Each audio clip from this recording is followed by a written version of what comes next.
10월 25일 삼성전자 이건희 회장이 사망했습니다. 이로 인해 요새 이슈가 되는 것이 이재용 부회장이 11조에 달하는 상속세를 내고도 그룹의 핵심인 삼성전자의 경영권을 지켜낼 수 있느냐 하는 얘기입니다. 문제는 삼성전자에서 계열사 및 이건희 회장 일가 지분을 전부 합쳐도 21%가량밖에 되지 않는데, 여기서 이건희 회장의 계열사 지분들이 전부 이재용 부회장에게 상속된다 해도 상속세를 현금으로 약 11조 원이나 내야 한다고 합니다. 만약 따로 현금을 마련할 수 없어 전자나 생명, 물산 등 계열사 지분을 팔아야 되면 최종적으로 삼성전자에 대한 지배력이 약해져 경영권을 잃을 수도 있다는 거죠. 이번뿐 아니라 이전부터 삼성그룹은 과반에 훨씬 못 미치는 지분을 가지고 상속 이후에도 경영권을 지키기 위해 순환 출자나 논란이 많았던 에버랜드 삼성물산의 합병 등 편법이나 불법으로 비춰질 수 있는 의사결정이 많았고, 우리나라의 다른 대기업 집단에서도 순환 출자 등 유사한 상황이 발생하고 있습니다.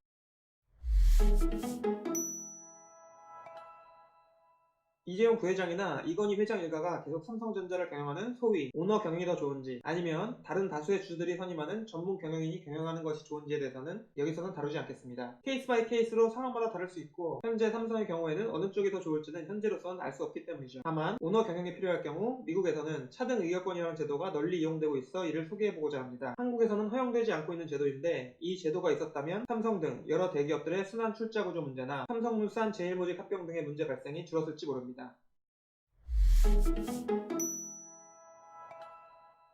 차등 의결권이란 일반에 공개하는 주식은 한 주당 한 표만 행사할 수 있지만, 창업자나 오너 등 특수 관계인이 소유한 주식은 5표, 10표, 20표씩 행사할 수 있도록 하고, 또 일부 주식은 아예 의결권이 없도록 하는 등 주식마다 의결권에 차등을 줄 수 있게 하는 제도입니다. 우리나라는 상법에 의결권이 없는 주식 발행은 인정하고 있으나 발행 주식 총수의 4분의 1 이하로 총량을 제한하고 있고, 의결권이 있는 주식에 대해서는 한 주당 한 표로 제한해 두어 사실상 차등 의결권이 거의 허용되지 않고 있습니다. 반면 미국에서는 오너 경영을 하는 것이 필요하고 다른 투자자들에게도 이익이 된다고 인정되는 상황일 경우에 듀얼 클래스 스탁 스트럭처, 즉 차등 의결권을 가진 주식 구조가 널리 사용되고 있습니다. 미국에서는 창업자의 카리스마와 비전에 의존하는 테크기업 다수가 차등 의결권을 도입하고 있는데요. 이 물꼬를 튼 기업이 바로 구글입니다. 구글이 2004년 주식 공개를 하며 차등 의결권을 도입하자 큰 이슈가 되었거든요. 구글은 주식 공개를 하면서 일반에 공개하는 클래스 A 주식에는 한 주당 한 표를, 창업자들이 보유한 클래스 B 주식에는 한 주당 10표를 부여하는 듀얼 클래스 스트럭처를 도입했습니다. 이래서 현재 구글의 공동 창업자 레리 페이지와 세르게이 브린은 각각 의결권이 있는 주식 중 5.76%와 5.54%만을 보유하고 있지만, 의결권은 26.1%, 25.1%를 보유해 창업자들의 의결권을 합치면 51.2%가 됩니다. 이들은 2019년 12월 CEO와 회장직을 반납하고 순다 피차이에게 경영권을 맡기면서 우리나라에서 말하는 식으로 하면 오너 경영을 탈피하고 전문 경영인 체제를 도입한 것처럼 보이지만, 만약 CEO가 창업자들의 비전과 계획에 맞지 않은 경영을 하게 되면 언제든지 해고하고 다른 CEO를 임명할 수 있는 것이라서 엄밀히 말하면 경영권을 포기했다고 볼 수는 없죠. 이렇게 한 주당 여러 표를 행사할 수 있는 주식을 슈퍼 보팅 스탁이라고 합니다.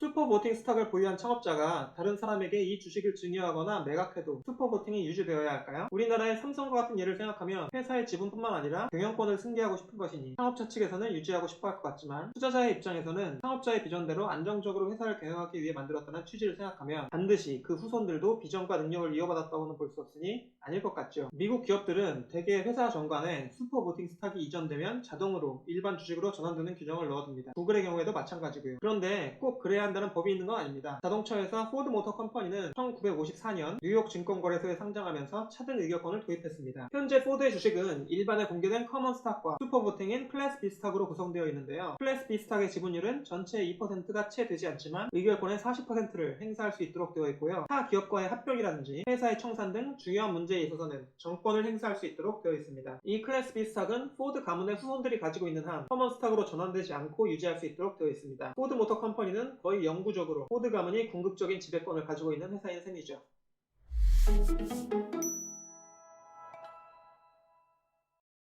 이렇게 한국에서는 차등 의결권 제도를 대부분 제한한 반면, 미국에서는 법이나 제도로 차등 의결권에 제한을 두고 있지는 않습니다. 다만 증권거래소나 규제당국 등에서 이를 제한하려는 시도는 있었습니다. 대부분의 자본을 제공한 일반 투자자들이 기업 경영에 영향을 거의 미칠 수 없는 것이 불합리하고, 오너가 방만한 경영을 하게 되면 이를 제어할 수 없는 문제가 있다는 비판이 미국에서도 꾸준히 있어 왔기 때문입니다. 예를 들어 1925년 다치 브라더스의 의결권 없는 주식 상장이 이슈가 되자, 당시 하버드 경영대 교수 윌리엄 위플리가 이를 투자자들의 투표권을 뺏은 것이라고 제도라고 강하게 비판하기도 했습니다. 논란이 지속되자 뉴욕 증권거래소는 1940년 의결권 없는 주식 상장을 제한하는 룰을 만들고 일부 예외를 제한하면 해당 규칙을 지켜오다가 1985년 당시 아메리칸 스탁 익스체인지와 같은 다른 증권거래소와의 기업 유치 경쟁상 불리하다고 판단해 해당 규정을 완화한 바 있습니다. 또 1988년에는 미국 연방정부의 금융감독기관인 SEC가 주당 한 표 이상을 가진 주식의 상장 및 거래를 금지하는 규칙을 발표했으나 1990년 법원에 의해 해당 규정이 취소되기도 했습니다. 현재까지도 이 논란이 지속되고 있는데요. 학계의 연구 결과도 극명하게 갈리는 상황입니다. 한편으로는 차등 의결권을 도입한 기업들이 경영자의 보수는 커지지만 해로운 인수합병을 더하고 있으며 주식 가치를 떨어뜨린다는 연구 결과가 있는가 하면, 다른 한편으로는 차등 의결권을 도입한 기업들의 주식 가치가 오히려 크게 올라갔다던가 가족 경영을 하면서 차등 의결권을 도입한 주식 가치가 빠르게 상승한다는 연구 결과도 있습니다.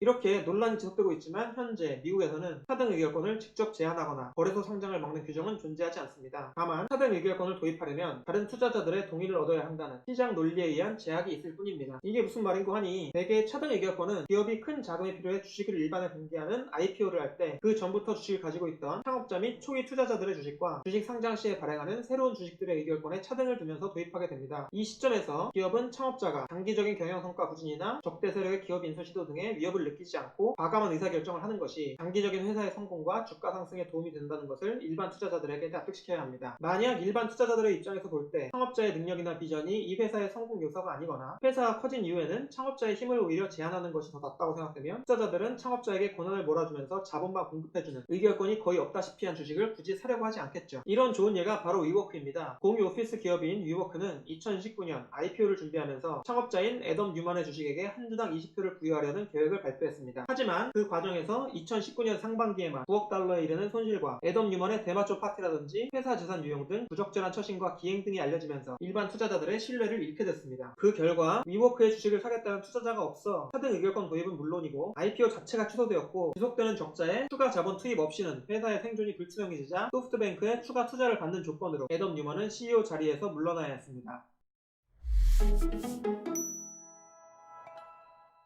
지금 한국에 차등 의결권을 허용한다고 해서 삼성이나 기타 대기업들에게 적용이 되어 경영권 방어를 할 수 있다거나 하는 건 아닙니다. 해당 회사의 주식들은 이미 똑같이 한 주당 한 표를 가진 상태로 창업자 가족들과 일반에 나뉘어져 있고 현재 가진 권리를 뺏을 수는 없으니까요. 다만 앞으로 새로운 기업들이 만들어지고 장기적인 비전과 계획을 가진 창업자들이 새로 투자자들을 모집하는 과정에서 경영권 방어에 대한 걱정 없이 필요한 만큼 많은 자금을 모을 수 있도록 차등 의결권을 허용하는 것이 좋지 않겠느냐는 움직임이 있습니다. 10월 16일 중소벤처기업부는 비상장 벤처기업의 창업주에게 한 주당 최대 10개의 의결권을 발행할 수 있는 비상장 벤처기업 복수 의결권 주식 도입 방안을 발표했는데요. 완벽하지는 않지만 차등 의결권 도입을 향한 시작이라고 볼 수 있겠죠. 이 제도가 현실화되고 일반 투자자들이 미국의 위워크 사례와 같은 나쁜 경우를 잘 솎아낼 수 있다면 아마 20년, 30년 후에 새로운 삼성그룹과 같은 대기업은 경영권 방어로 인한 순환 출자나 소송 등의 문제에서 조금은 자유로워질지도 모르겠습니다.